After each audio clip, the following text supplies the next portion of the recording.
آپ قبر کی بات کرتے ہیں، موت جس وقت آ رہی ہوتی ہے، بلکہ موت آنے سے بھی پہلے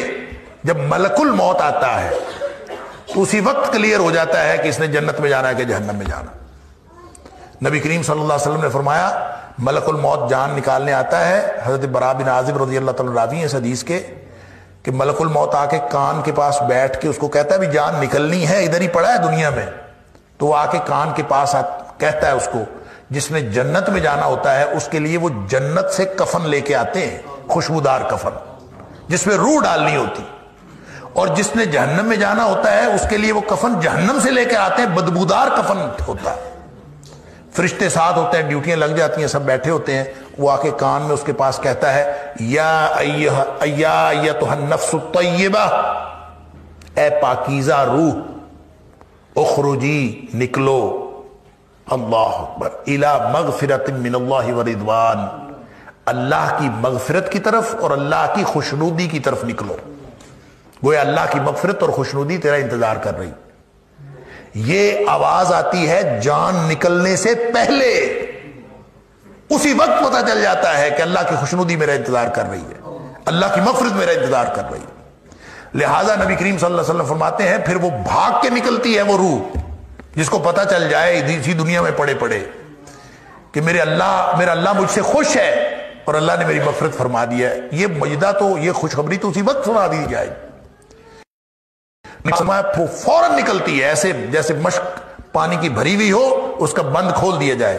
اور یوں جیسے ایک دم پانی نکل جاتا ہے وہ نکل جاتی ہے آسانی سے، اور فرشتے اس کو اس جنتی کفن میں لے کے خوشبودار کفن میں لے جاتے ہیں۔ لمبی حدیث ہے۔ لیکن جو دوسرا کافر اور منافق ہے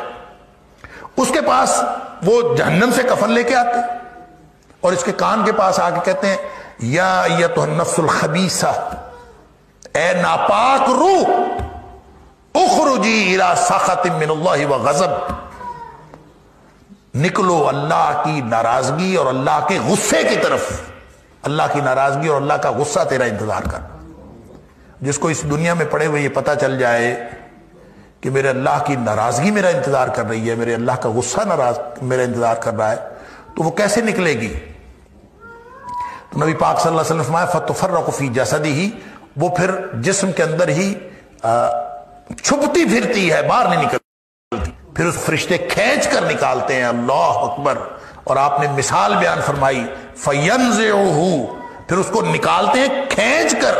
کما ينتزع الصفود من الصوف المبلول، جس طرح گیلی اون کے اندر لوہے کی گرم سلائی ڈال دی جائے اور اون اس کے اندر چمٹ جائے تو پھر اس کو کھینچ کر نکالا جائے تو جس طرح وہ اون تار تار ہو جاتی ہے، فرمایا اس طرح سے فرشتے اس کو کھینچ کر نکالتے ہیں۔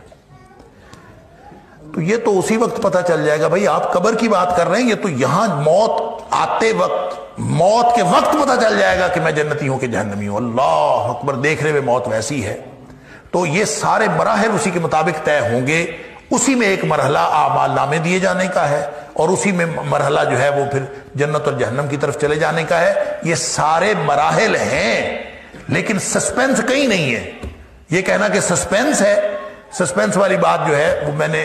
ازراہ تفنن کہا تھا کہ آپ نے خود ڈالی ہے، تو بات یہ ہے کہ سسپینس کوئی نہیں ہے، یوں تو شروع سے پتہ چل جائے گا لیکن مراحل اسی طرح سے جاتے جائیں گے۔ اور جو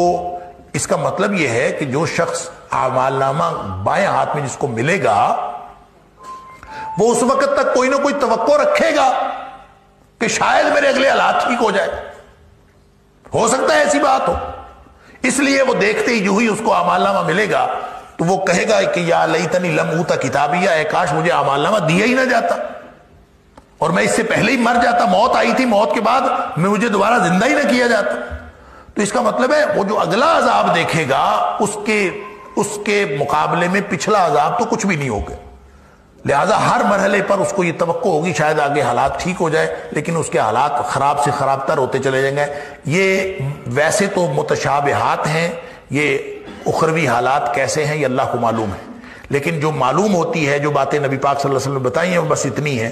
موت کے وقت بھی فرق ہوگا، کافر منافق کی موت اور ہے، مومن کی موت اور ہے، قبر میں بھی فرق ہوگا، حشر میں بھی فرق ہوگا، ہر جگہ پہ ان کا فرق ہوگا۔ اور